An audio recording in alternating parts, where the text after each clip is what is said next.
ইন্ডিয়ার দুইজন বিগেস্ট সুপারস্টারের হাত ধরে ইন্ডিয়াতে আসতে চলেছে আরও একটি বিগ বাজেটের বড় ব্লকবাস্টার হতে যাওয়া মুভি।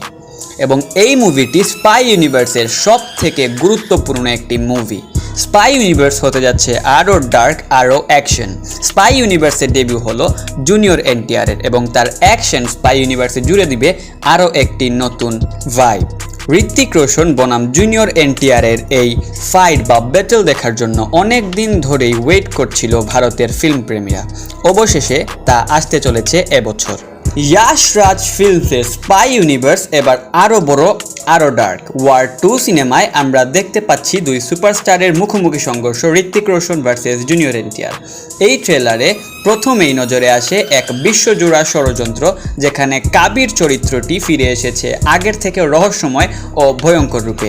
অন্যদিকে জুনিয়র এনটিআরের চরিত্রটি এখনও পুরোপুরি উন্মোচন করা হয়নি, তবে তার সংলাপ আর চোখের চাহনি স্পষ্ট করে দেয় সে শুধু একজন ভিলেন নয়, সে একটা কনফ্লিক্টেড ফোর্স। কিয়ারা আদবানিকে দেখা গেছে এক সংক্ষিপ্ত কিছু গুরুত্বপূর্ণ রোম্যান্স ও অ্যাকশন দৃশ্যে। এবারের অ্যাকশন দৃশ্যগুলো আগের ওয়ার মুভির তুলনায় আরও স্টাইলিশ এবং আর্ট ডিরেকশনও অসাধারণ।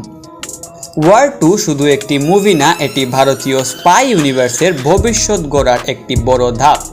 ঋত্বিক বনাম জুনিয়র এনটিআর, এটাই হতে চলেছে এবছরের সব থেকে বড় শোডাউন। তোমার কি মতামত? ট্রেলার কেমন লেগেছে কমেন্টে জানাও। এই ছিল ওয়ার 2 এর ট্রেলার এক্সপ্লেনেশন। আমি হব মুভিজ, দেখা হবে পরের কোনো এক্সপ্লেনেশন ভিডিওতে। ততদিন পর্যন্ত আমাদের সাথেই থাকুন এবং এরকম কন্টেন্ট যদি আপনাদের ভালো লেগে থাকে তাহলে ডু সাবস্ক্রাইব।